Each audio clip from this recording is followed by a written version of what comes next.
Hello students, welcome to केस्पेक JE channel. बच्चों, जो आपके पास नेक्स्ट 4 मंथ बचे हुए हैं जेई मेंस 2026 के लिए, उसमें बेटा हम केमिस्ट्री की स्ट्रेटजी की बात करने वाले हैं कि आपको किस तरीके से केमिस्ट्री को पढ़ना है और केमिस्ट्री का जो वेटेज है लास्ट 5 ईयर्स में क्या रहा है चैप्टर वाइज, वो भी एनालिसिस अपन करने वाले हैं। कौन कौन से चैप्टर्स आपके लिए इंपॉर्टेंट हैं, आपको कौन कौन से चैप्टर्स को पहले पढ़ना चाहिए, कौन कौन से चैप्टर्स हैं जो लो वेटेज हैं, उनको हमें किस तरीके से पढ़ना है। मैं आपको सारी स्ट्रेटजी बताऊंगा कि आपको किस तरीके से इन बचे हुए 4 महीने में पढ़ाई करनी है। और अगर आप जो मैं आपको एनालिसिस बताऊंगा उसके अकॉर्डिंग अगर आप स्टडी करेंगे तो मान लीजिए ये कि केमिस्ट्री आपका एक स्कोरिंग सब्जेक्ट बनने वाला है जेईई मेंस 2026 के अंदर। चलिए एनालिसिस करते बेटा।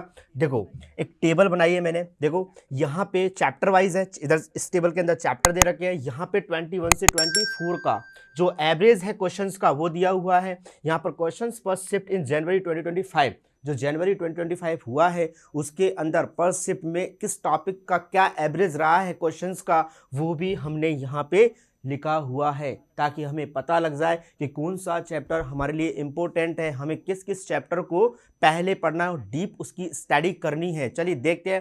पहला चैप्टर देखिए आप बेटा, मोल कॉन्सेप्ट। देखिए पहला चैप्टर है आपका मोल कॉन्सेप्ट। देखो मोल कॉन्सेप्ट। अब मोल कॉन्सेप्ट का जो 21 से 24 का जो एवरेज है बेटा 5 साल का, वो एवरेज है आपका 1.2।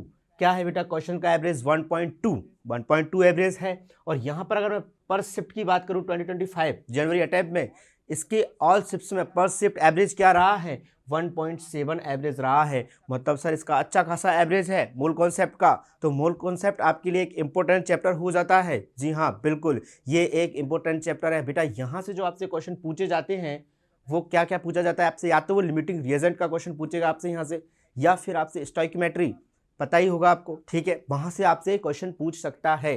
ठीक है, अब देखिए, या फिर लॉ ऑफ केमिकल इक्विवेलेंस के जो लॉ होते हैं उनसे क्वेश्चन पूछता है आपसे मोल कॉन्सेप्ट से। एंड सेकंड चैप्टर बेटा आपका केमिकल बॉन्डिंग। अब अगर आप इसके एवरेज की बात करें 21 से लेकर 24 तक, देखिए आप अच्छा खासा एवरेज आपको दिख रहा होगा यहाँ। इसका एवरेज क्या है बेटा? 2 एवरेज कितना है? 2। और अगर मैं 25 की एवरेज की बात करूं पर शिफ्ट क्वेश्चन की तो 1.3 क्वेश्चन पर शिफ्ट। देखो केमिकल बॉन्डिंग का एवरेज उसको एक हाई स्कोरिंग चैप्टर बना देता है। और यहाँ से जो क्वेश्चंस पूछे जाते हैं आपसे वो बेटा, या तो देखो क्या पूछेगा, हाइब्रिडेशन का क्वेश्चन पूछेगा आपसे, पूछेगा कि नहीं पूछेगा, आप देखना, आप एनालिसिस करना। जब आप PYQs लगाओगे तो आपकी चीज का एनालिसिस हो जाएगा कि देखो यहाँ से जो क्वेश्चंस पूछेगा वो आपसे क्या पूछेगा, केमिकल बॉन्डिंग से बॉन्ड एंगल का ऑर्डर पूछ लेगा, बॉन्ड एंगल का क्वेश्चन पूछ लेगा आपसे डायरेक्ट। बताइए, कोई स्ट्रक्चर दे देगा या कोई आपको फॉर्मूला दे देगा, उसका हाइब्रिडेशन बॉन्ड एंगल या बॉन्ड एंगल का ऑर्डर पूछ लेगा आपसे, या फिर फेजान रूल आयनिक बॉन्ड, उससे भी क्वेश्चन आता है बेटा। ठीक है, MOT से क्वेश्चन पूछे जाते हैं बेटा। थर्ड है आपका GOC, और यही आपके ऑर्गेनिक की बैकबोन है, backbone of organic chemistry, GOC general organic chemistry. देखो इसका वेटेज देखो आप 21 से लेकर 24 का जिसका वेटेज है वो क्या है बेटा? 2.4 है। और ये वेटेज ही देख लो आप, इसको एक हाई स्कोरिंग चैप्टर बना रहा है यहाँ पे, और बड़ा इंपॉर्टेंट चैप्टर है ये, बैकबोन है बेटा ऑर्गेनिक की। अगर तुम्हें GOC नहीं आता तो तुम आगे वाले जितनी भी चैप्टर है ना उनका कोई भी क्वेश्चन सॉल्व नहीं कर पाओगे, मतलब आपसे रिएक्शन के क्वेश्चंस नहीं होंगे। तो ये बेटा यहाँ इसके क्वेश्चंस का तो एवरेज है ही ज़्यादा, लेकिन अगर ये नहीं आता तो जो आगे वाले चैप्टर हैं उनके क्वेश्चंस भी आपसे नहीं होंगे। मतलब ये चैप्टर अपने आप में बहुत इंपॉर्टेंट है ऑर्गेनिक का। तो आपको GOC का जो ये GOC चैप्टर है ऑर्गेनिक का, ये बड़ा इंपॉर्टेंट चैप्टर है। ये तीनों चैप्टर आपके लिए इंपॉर्टेंट है। अगर आप 25 की एवरेज की बात करें तो 1.3 क्वेश्चन पूछा गया है हर एक शिफ्ट में। ठीक है, अब बात करते हैं अपन फोर्थ की, पीरियोडिक टेबल। भाई पीरियोडिक टेबल का जो एवरेज है 21 से 24 का वो 0.8 है। और 25 की एवरेज की बात करूं मैं तो 1.2 क्वेश्चन है पर शिफ्ट, है कि नहीं है? मतलब आपसे पीरियोडिक टेबल से एटलीस्ट 1 क्वेश्चन तो पूछा ही जाता है। अब यहाँ से क्वेश्चन क्या पूछेगा आपसे? या तो आयोनाइजेशन एनर्जी का ऑर्डर पूछ लेगा, आयोनाइजेशन एंथैल्पी पता ही है आपको, ठीक है। एंड बेटा आपसे यहाँ साइज का ऑर्डर पूछ सकता है। क्लियर? ये छोटे छोटे टॉपिक है पीरियोडिक टेबल से जिनसे अपन को हर साल एक क्वेश्चन देखने को मिलता है। साइज पूछ लेगा, आयोनाइजेशन एंथैल्पी पूछ लेगा, पूछता है कि नहीं पूछता आपसे? बोलिए बेटा, बोलो। इलेक्ट्रॉन गेन एंथैल्पी का पूछ लेगा, EN का ऑर्डर पूछ लेगा आपसे। अब देखिए एटॉमिक स्ट्रक्चर, इसका भी एवरेज 1.4 है, लेकिन 2025 के एवरेज की बात करूं तो 0.9 क्वेश्चन पर शिफ्ट एवरेज रहा है। आयनिक इक्विलिब्रियम 0.7, 0.8, दिख रहा है आपको। थर्मोकेमिस्ट्री 0.3, 0.8, थर्मोडायनामिक्स 0.9, 0.7, ये आपके देखिए यहाँ पर अगर आपको दिख रहा हो तो ये लो वाले हैं आपके, ये क्या है, इनका लो वेटेज रह रहा है, एक एक क्वेश्चन इनसे पूछा जा रहा है। लेकिन जो ऊपर वाले हैं ना बेटा, इनसे आपसे 2 क्वेश्चन एक एक शिफ्ट के पेपर में पूछे जाते हैं। किससे? मोल कॉन्सेप्ट से, केमिकल बॉन्डिंग से, जीओसी से। इनसे पर शिफ्ट 2 क्वेश्चन आते ही आते हैं, 2 से 3 क्वेश्चन तक भी पूछे गए हैं कभी कभी तो जीओसी से। केमिकल इक्विलिब्रियम, ये भी आपका लो वेटेज है। नॉमेनक्लेचर, रेडॉक्स, आइसोमरिज्म, देखिए आप इनका एवरेज दिख रहा है बेटा आपको, लो वेटेज है। अरे है कि नहीं है? अब अपन बात करते हैं सेकंड टेबल में। देखो आपको जो पहला चैप्टर दे रखा है कोऑर्डिनेशन कंपाउंड, कोऑर्डिनेशन कंपाउंड। अगर मैं 21 से 24 की इसके एवरेज की बात करता हूं तो कितना रहा है? 1.7 क्वेश्चन। कितना रहा है बेटा? 1.7 क्वेश्चन। मतलब सर एवरेज तो अच्छा खासा है। और अगर मैं 25 की बात करूं तो 25 में तो सर वेटेज और बढ़ गया। कितना रहा बेटा? 2 क्वेश्चन पर शिफ्ट। हाँ बिल्कुल बेटा, 2025 जनवरी अटैम्प्ट में आपके इस टॉपिक से 2 क्वेश्चन एटलीस्ट पूछे ही गए हैं, 2 क्वेश्चन पूछे ही गए हैं। तो ये भी आपके लिए एक इम्पोर्टेंट है टॉपिक, बहुत इंपॉर्टेंट टॉपिक है। जो यहाँ से ज़्यादा बेटा, ज़्यादा से ज़्यादा क्वेश्चन पूछे गए ना, वो या तो CFAC ऑर्डर का आया है, या हाइब्रिडेशन का आया है, या नंबर ऑफ अनपेयर्ड इलेक्ट्रॉन का आया है, मैग्नेटिक मूवमेंट का क्वेश्चन आया है, या फिर आपके आइसोमरिज्म से क्वेश्चन पूछा गया है कोऑर्डिनेशन के अंदर। ठीक, यहाँ अगर अपन नेक्स्ट चैप्टर की बात करें हाइड्रोकार्बन, ये ऑर्गेनिक का बेटा सेकंड बड़ा चैप्टर है जीओसी के बाद, हाइड्रोकार्बन। यहाँ से आपकी रिएक्शंस जो हैं वो चालू हो जाती हैं। और रिएक्शंस को कब पढ़ पाएंगे आप? जब आपको जीओसी आती है। अरे है कि नहीं? तो देखो दोनों रिलेटेड टॉपिक हैं और दोनों का वेटेज ज़्यादा है भाई। देखो यहाँ इसका वेटेज कितना है? 1.3 क्वेश्चन 2021 से लेकर 2024 तक, अच्छा खासा वेटेज रहा है। और अगर मैं 2025 की बात करूं तो इसका एवरेज 1.5 क्वेश्चन पर शिफ्ट। मतलब इससे एटलीस्ट बेटा 2 क्वेश्चन तो पूछे ही गए होंगे। बोलो, 2 क्वेश्चन तो पूछे ही गए हैं। इलेक्ट्रोकेमिस्ट्री, ये भी बेटा आपका एक इंपॉर्टेंट चैप्टर है फिजिकल केमिस्ट्री का, इलेक्ट्रोकेमिस्ट्री। एटलीस्ट इस चैप्टर से 1 से 2 क्वेश्चन हर शिफ्ट के अंदर क्वेश्चन पूछा जाता है आपसे, हर शिफ्ट में। या तो वो आपसे ई नॉट पूछेगा, ई नॉट सेल बताइए, या नस्ट इक्वेशन का क्वेश्चन पूछेगा आपसे, गिब्स एनर्जी का पूछ लेगा, फैराडे लॉ से पूछ लेगा आपसे यहाँ से क्वेश्चन। ठीक, एंड D&F ब्लॉक, ये भी बेटा एक इंपॉर्टेंट चैप्टर है। देखिए इसका वेटेज देखो, छोटा चैप्टर लेकिन हाई वेटेज है चैप्टर D&F ब्लॉक। देखिए आप वेटेज की बात करें तो 1.5, 2021 से लेकर 24 का जो वेटेज है वो कितना है? 1.5 क्वेश्चन। लेकिन मैं 2025 की बात करूं जनवरी शिफ्ट की तो ये एवरेज 1.3 है। कितना है बेटा? 1.3। तो D&F ब्लॉक को आपको अच्छे से ही पढ़ना है। क्यों? क्योंकि सर एक तो चैप्टर छोटा है और वेटेज हाई है। मतलब हमारे लिए ये स्कोरिंग होगा कि नहीं होगा? देखिए लिक्विड सॉल्यूशन, फिजिकल केमिस्ट्री का एक दूसरा बड़ा चैप्टर आ गया बेटा, लिक्विड सॉल्यूशन 1.4, 21 से लेकर 25 का जो एवरेज है 1.4 क्वेश्चन। देखिए आप, और यही आपका 2025 के अंदर कितना है बेटा वेटेज इसका? 1.2। और बात करें अपन केमिकल काइनेटिक्स की तो केमिकल काइनेटिक्स का बेटा एवरेज क्या है? 1। और इधर कितना आ रहा है बेटा? 1.2। अब देखिए केमिकल काइनेटिक्स से क्वेश्चन जो पूछा जाता है आपसे, या तो जीरो ऑर्डर का क्वेश्चन होगा, ठीक है, या फर्स्ट ऑर्डर का होगा क्वेश्चन। इन्हीं से आपसे क्वेश्चन पूछे जाते हैं और जिसमें ज़्यादातर क्वेश्चन पूछा जाता है आपसे टी हाफ का, ठीक है, हाफ लाइफ पूछी जाती है। एंड बायोमोलिक्यूल, देखिए बेटा बायोमोलिक्यूल छोटा चैप्टर है सर लेकिन इंपॉर्टेंट है।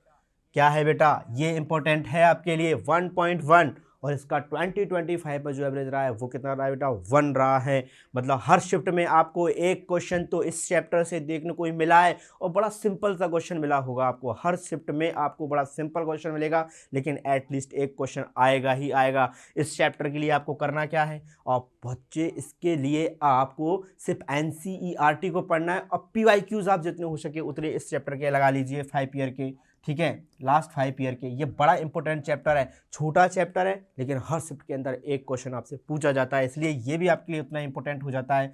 हैलोजन डेरिवेटिव्स 0.9 और इसका 2025 की बात करूं तो 1, ठीक है। Carboxylic acid and it's derivatives दिख रहा है आपको, इसका जो एवरेज है बेटा वो कितना रहा है 2021 से लेकर 2025 तक, तो इसका एवरेज जो रहा है वो रहा है 1.5 क्वेश्चन। लेकिन मैं इसी की बात करता हूँ 2025 के अंदर जनवरी शिफ्ट में, तो इसका जो एवरेज है बेटा थोड़ा कम हो गया, 9 क्वेश्चन पर शिफ्ट, मतलब एटलीस्ट कहें हम तो एक क्वेश्चन तो आपको देखने को मिला ही है यहाँ से, क्योंकि बेटा यहाँ जो carboxylic acid and it's derivative है, यहाँ पे कुछ नेम रिएक्शंस हैं आपके, यहाँ से नेम रिएक्शन से ही क्वेश्चन ज़्यादातर पूछा जाता है। एक और इंपॉर्टेंट चैप्टर आता है बेटा आपके लिए कार्बोनिल कंपाउंड। कार्बोनिल कंपाउंड ये चैप्टर ऐसा है बेटा कि यहाँ का इसका एवरेज 1 है और जनवरी अटेम्प्ट में जो रहा है आपका 0.9, लेकिन बेटा इन दोनों चैप्टर से जो ज़्यादातर क्वेश्चन पूछे जाते हैं ना आपसे, वो दोनों से नेम रिएक्शन के क्वेश्चन आपसे मैक्सिमम टाइम पूछे गए हैं, या फिर आपसे कार्बोनिल कंपाउंड के अंदर ऑक्सीडेशन और रिडक्शन का क्वेश्चन पूछेगा वो आपसे, ठीक है। एंड अपन बात करते हैं पी ब्लॉक की। देखिए पी ब्लॉक इसका जो है 1.6 एवरेज रहा है बेटा 2021 से लेकर 2024 तक, लेकिन बेटा जनवरी से अटेम्प्ट 2025 की बात करूं तो 0.6 एवरेज रहा है। मतलब सब पहली बात तो देखो पी ब्लॉक से क्वेश्चन अब कम पूछा जाता है क्योंकि ये सिलेबस से थोड़ा रिमूव कर दिया गया है, ठीक है, लेकिन बेटा क्वेश्चन तो पूछा जा रहा है, इसलिए ऐसा नहीं है कि अपन इसको छोड़ दें, छोड़ नहीं सकते क्योंकि वो आपसे कभी भी पूछ सकते हैं इससे क्वेश्चन, ठीक है। एल्कोहल फिनॉल ईथर 0.8 0.6, यहाँ मैं आपसे बात करूँ प्रैक्टिकल ऑर्गेनिक केमिस्ट्री छोटा टॉपिक है 0.7 0.6, सॉल्ट एनालिसिस। अब देखिए ये भी आपका छोटा टॉपिक है 0.4 एवरेज रहा है बेटा इसका। अब सोल्ट एनालिसिस से एटलीस्ट एक क्वेश्चन पूछा जाता है आपसे, क्लियर है, एक क्वेश्चन पूछा जाता है आपसे यहाँ पे, ठीक। चलिए अब बात करते हैं अपन प्रायोरिटी 1। हमने बेटा इनको प्रायोरिटी लिस्ट में थोड़ा सा डिवाइड किया है चैप्टर्स को। अब आपके ये मस्ट डू चैप्टर्स वो चैप्टर्स हैं जो आपको करने ही करने हैं, ये करो मरो वाला मुकाबले वाले चैप्टर हैं, क्योंकि ये नहीं आते तो आप केमिस्ट्री का मुकाबला एग्जाम के अंदर नहीं कर पाएंगे, इस बात का ध्यान रखें। ये चैप्टर आपको करने ही हैं, इन चैप्टर ये चैप्टर ही केमिस्ट्री के आपके देखे जाए तो बैकबोन है, पूरी केमिस्ट्री की जो बैकबोन है वो यही है। अगर ये चैप्टर आपको अगर आते हैं तो आप एग्जाम के अंदर केमिस्ट्री के अंदर हाई स्कोर कर सकते हैं बेटा। देखिए इसके अंदर आपका कोऑर्डिनेशन केमिस्ट्री या कोऑर्डिनेशन कंपाउंड, यहाँ से आपसे बेटा क्वेश्चन जो पूछा जाता है, मैंने टॉपिक भी आपको बताया, ऐसा है कि आपको चैप्टर को तो पूरा डीपली पढ़ना है, लेकिन मैक्सिमम टाइम जिन टॉपिक से जो क्वेश्चन पूछे जाते हैं वो आपसे पूछेगा unpaired number of unpaired electron का ऑर्डर पूछ लेगा, हाइब्रिडेशन पूछ लेगा, आइसोमरिज्म से क्वेश्चन पूछ लेता है इस चैप्टर के अंदर। फिर बात करते हैं बेटा अपन जीओसी की। मैंने कहा था कि ऑर्गेनिक केमिस्ट्री का इम्पोर्टेंट चैप्टर है, अगर ये नहीं आता तो ऑर्गेनिक के अंदर जो आगे वाले चैप्टर हैं वो भी आपको नहीं आएंगे, इस बात का ध्यान रखें। मतलब ये ऑर्गेनिक के लिए बेटा अगर ये नहीं है तो ऑर्गेनिक में कुछ नहीं मिला है, ठीक है। जीओसी को आपको आना ही चाहिए, ये आपको सीखनी ही है जीओसी, जनरल ऑर्गेनिक केमिस्ट्री। अब जनरली इससे जो क्वेश्चन पूछा जाता है आपसे, देखिए जीओसी में आपसे जो क्वेश्चन है तो एसिडिक स्ट्रेंथ का होगा, बेसिक स्ट्रेंथ का होगा, रिएक्शन इंटरमीडिएट की स्टेबिलिटी का क्वेश्चन होगा, ठीक है। और यहाँ से जो रिएक्शन मैकेनिज्म के जो जीओसी 2 पार्ट होता है एक, उसके अंदर रिएक्शंस के कुछ क्वेश्चंस आते हैं, रिएक्शन मैकेनिज्म के कुछ क्वेश्चंस यहाँ से पूछे जाते हैं।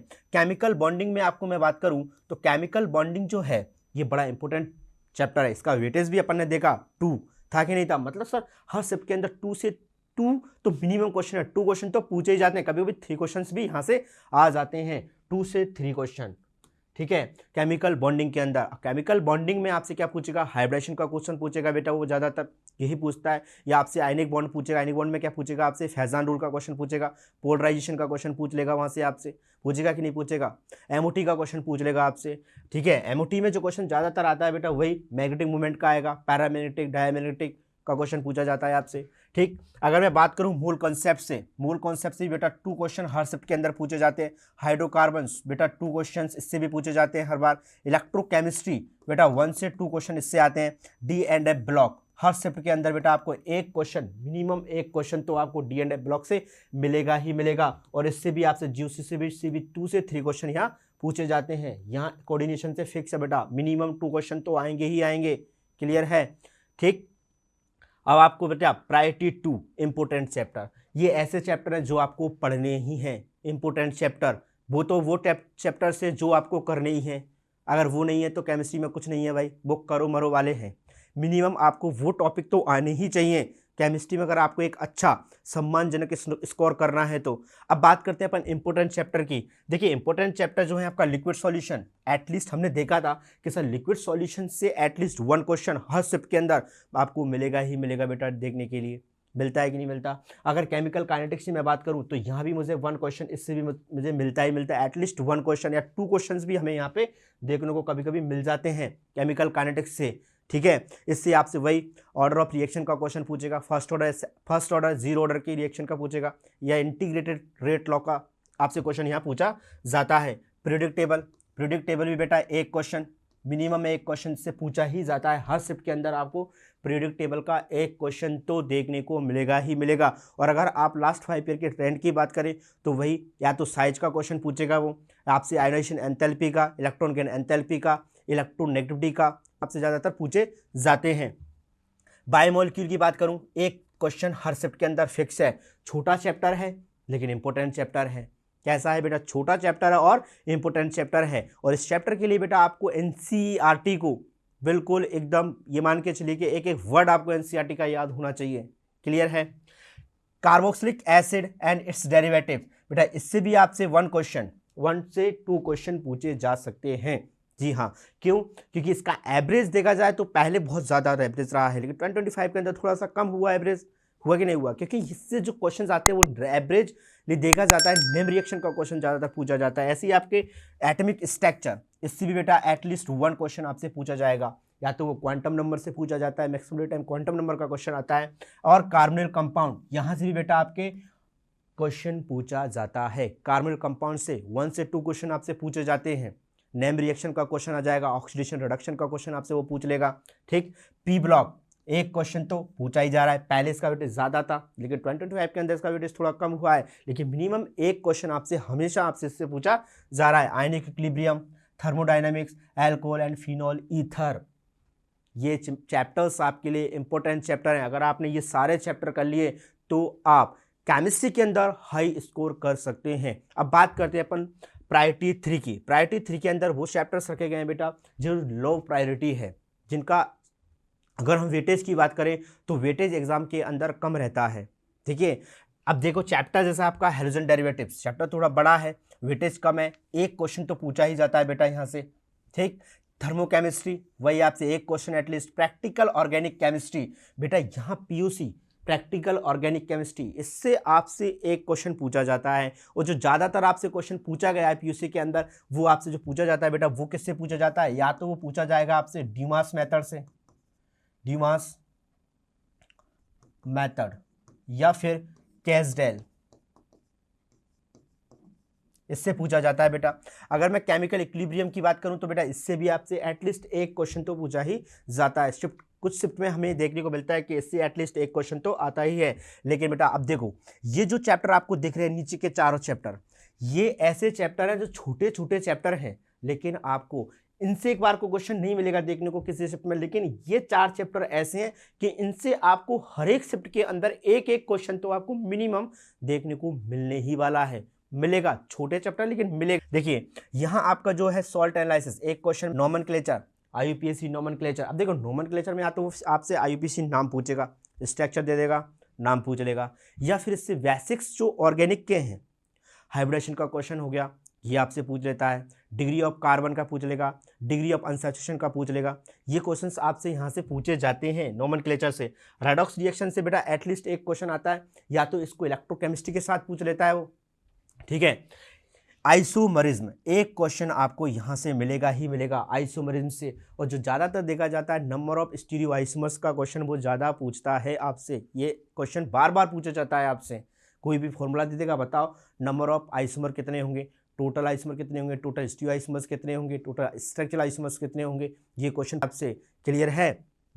अगर अपन बात करें अब कि आपको लास्ट 4 मंथ में क्या स्ट्रेटजी रखनी है, आपको किस तरीके से पढ़ना है, ये जो आपके पास बचे हुए हैं अब नेक्स्ट 4 मंथ, उनमें आपको क्या स्ट्रेटजी रखनी है, किस तरीके से आपको पढ़ाई करनी है, तो अपन उसकी बात करते हैं। देखो अपन बात करते हैं फेज़ 1, हमने इसको 2 फेज़ में डिवाइड किया बेटा। जो आपके पास 4 मंथ बचे हुए हैं, फेज़ 1 ये आपके पास एक फाउंडेशन फेज़ होगा। यहाँ क्या करेंगे बेटा अपन फाउंडेशन फेज़ के अंदर, ये है आपके सितंबर टू अक्टूबर, सितंबर अक्टूबर, यहाँ आपके पास 2 मंथ्स हैं। इन 2 मंथ्स में आपको करना क्या है, देखो भाई चैप्टर्स टू कवर, आपको ऑल प्रायोरिटी 1।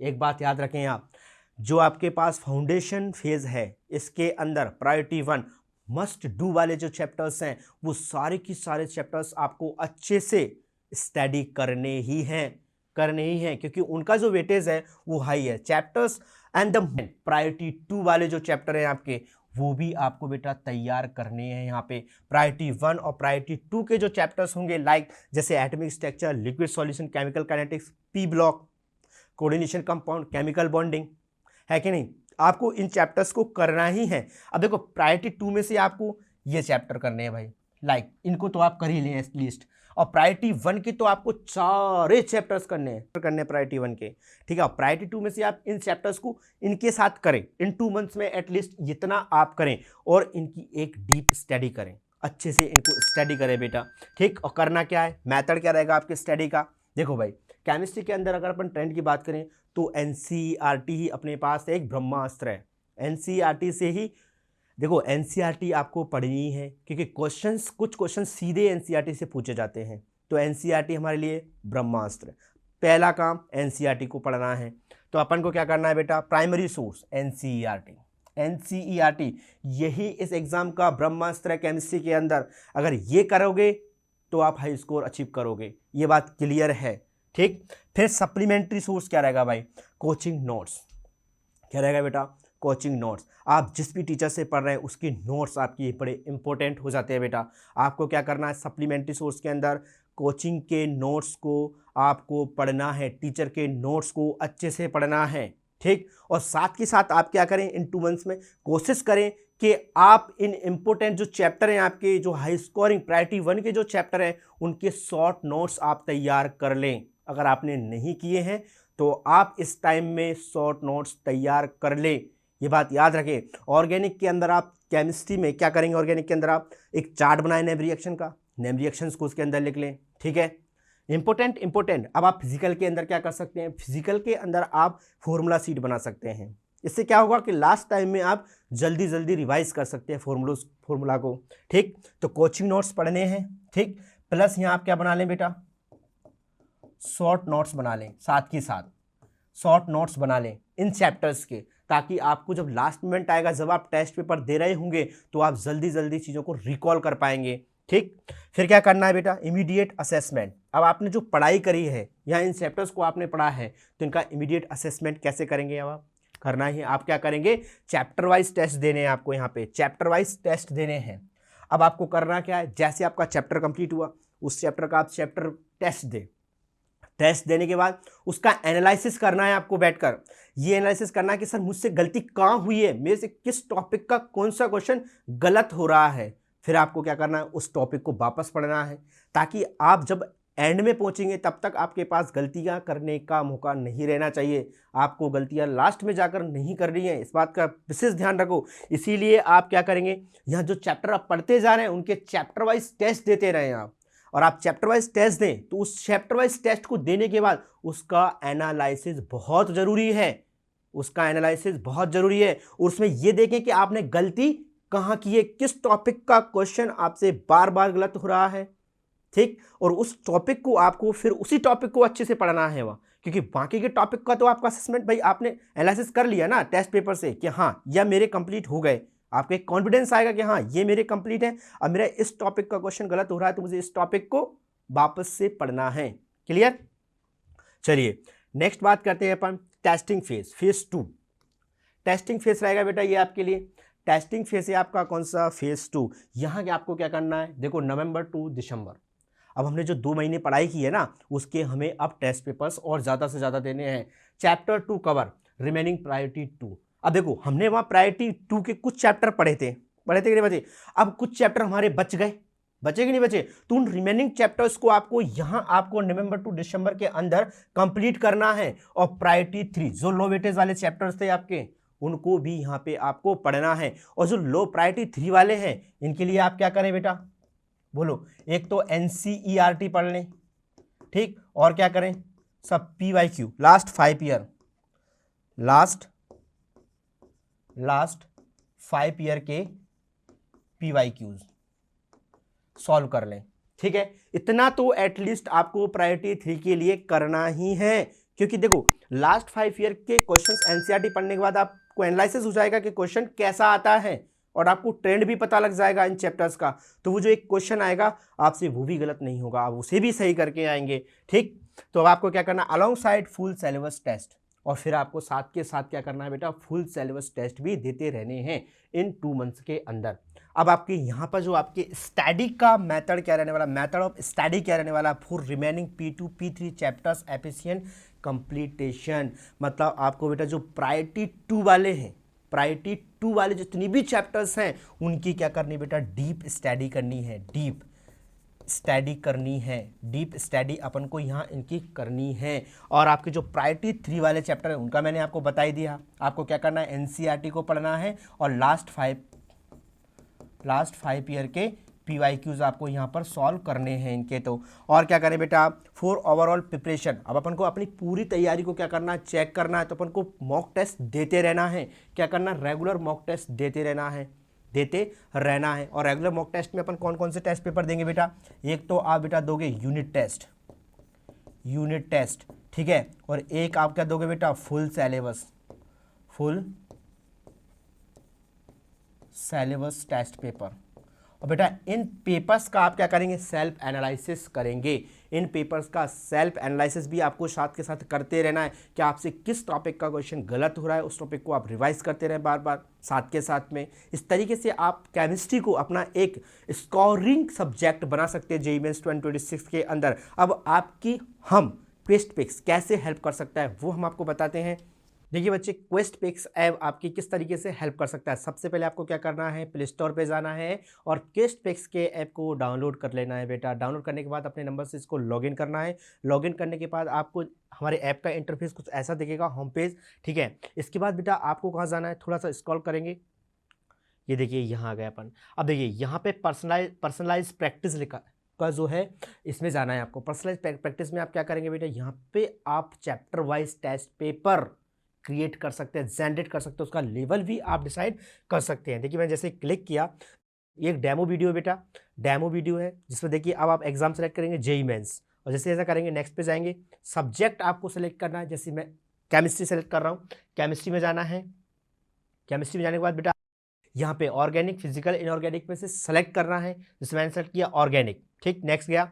अब उसके अंदर मैं चैप्टर वाइज, अगर मैं chapter wise test paper generate कर रहा हूं तो आप उस चैप्टर को क्लिक करेंगे, हाइड्रोकार्बन, ठीक। अब उसमें भी कोई स्पेसिफिक टॉपिक, सर जैसे मैं पढ़ाई कर रहा हूँ, पढ़ाई पढ़ने के बाद मैंने जैसे टेस्ट पेपर में दे रहा हूँ, मुझे लगता है कि कोई मेरा टॉपिक वीक है, तो उसमें उस टॉपिक का, स्पेसिफिक टॉपिक का भी बेटा आप क्या कर सकते हैं, टेस्ट पेपर क्रिएट कर सकते हैं। जैसे मान लीजिए मैंने ये क्लिक किया और यहाँ पे इसको क्लिक करने के बाद क्या है बेटा, ये आपको कुछ ऐसा दिखेगा, फिल द डिटेल्स बिलो। आपको यहाँ पे जो टेस्ट पेपर आप क्रिएट कर रहे हैं उसकी डिटेल्स लिखनी है।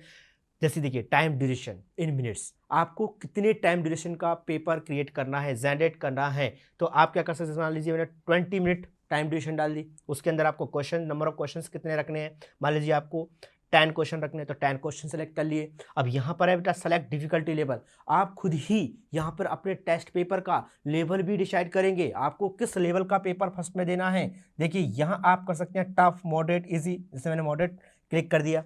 अब जैसे ही आप नेक्स्ट करेंगे आपका पेपर जनरेट हो जाएगा और आप उस पेपर को दे सकते हैं। वहाँ से आप उसका सेल्फ एनालिसिस कर सकते हैं कि आपका क्या स्कोर रहा है, आपने किस टॉपिक का क्वेश्चन फिर से गलत किया है उस टॉपिक में, ठीक। तो इस तरीके से आप पर्सनलाइज टेस्ट पेपर दे सकते हैं, टॉपिक वाइज, चैप्टर वाइज, और यहाँ पर आप इसमें यूनिट वाइज टेस्ट पेपर भी डिज़ाइन कर सकते हैं, क्रिएट कर सकते हैं। क्लियर है? इस तरीके से आप यहाँ पर्सनलाइज टेस्ट प्रैक्टिस का फ़ायदा ले सकते हैं, ठीक बेटा। सेकंड फीचर की बात करें बेटा अपन लास्ट पास्ट ईयर पेपर्स की, तो पास्ट ईयर पेपर्स के जो PYQs हैं वो भी आप यहाँ पर सॉल्व कर सकते हैं। आपको इसमें जाना है पास्ट ईयर पेपर्स ज्वाइन। जैसे ही आप ऐसा करेंगे यहाँ पे आपको दो चीज़ें दिखेंगी, एक year wise paper and question paper chapter wise questions. PYQs जो है आपको चैप्टर वाइज दिखेंगे और यहाँ पे आपको प्रैक्टिस ईयर वाइज कि इस ईयर में इतने क्वेश्चंस आए हैं। जैसे केमिस्ट्री अगर मैं बात करता हूँ क्वेश्चंस चैप्टर वाइज पे जाता हूँ, तो आपको क्या करना है यहाँ पे सेलेक्ट एग्जाम कि किस एग्जाम में आप जा रहे हैं बेटा, जेईई मेंस के अंदर जाएंगे। सेलेक्ट सब्जेक्ट, किस सब्जेक्ट के आपको क्वेश्चन चाहिए, तो आप करेंगे केमिस्ट्री। अब केमिस्ट्री में भी आप टॉपिक सेलेक्ट कर सकते हैं कि सर मुझे चैप्टर वाइज किस चैप्टर के PYQ सॉल्व करने हैं। तो आप देखिए यहाँ मैंने मान लीजिए ऑर्गेनिक सेलेक्ट कर दिया। अब ऑर्गेनिक के अंदर भी सेलेक्ट टॉपिक कर दिया, इसके अंदर भी बेटा चैप्टर। अब चैप्टर कौन सा रहेगा, जैसे मान लो मैंने यहाँ पर आपके चैप्टर सेलेक्ट किया बेटा जनरल ऑर्गेनिक केमिस्ट्री, ठीक। और जैसे ही मैं नेक्स्ट क्लिक करूँगा तो यहाँ पर देखो ये लो भाई, ओपन हो गए PYQs आपके, ये PYQs ओपन हो गए। इस तरीके से आप चैप्टर वाइज PYQs की प्रैक्टिस भी यहाँ से कर सकते हैं और ईयर वाइज भी आप यहाँ से PYQs की प्रैक्टिस कर सकते हैं। क्लियर। अब देखिए नेक्स्ट फीचर और बताने वाला हूँ, वो फीचर बड़ा लाजवाब है बेटा, बहुत अच्छा फीचर है, फ्लैश कार्ड। वो आपकी स्टडी को बूस्ट करेगा, वहाँ आपको शॉर्ट नोट्स मिलेंगे, कुछ कंसेप्चुअल क्वेश्चंस मिलेंगे जो आपके कंसेप्ट को बूस्ट करने का काम करेंगे। देखिए फ्लैश कार्ड पे जाएंगे अपन, फ्लैश कार्ड ये रहा बेटा। फ्लैश कार्ड जैसे ही आप ज्वाइन करेंगे, जैसे मैं आपका सब्जेक्ट सेलेक्ट करता हूँ केमिस्ट्री, ठीक, केमिस्ट्री में ऑर्गेनिक केमिस्ट्री।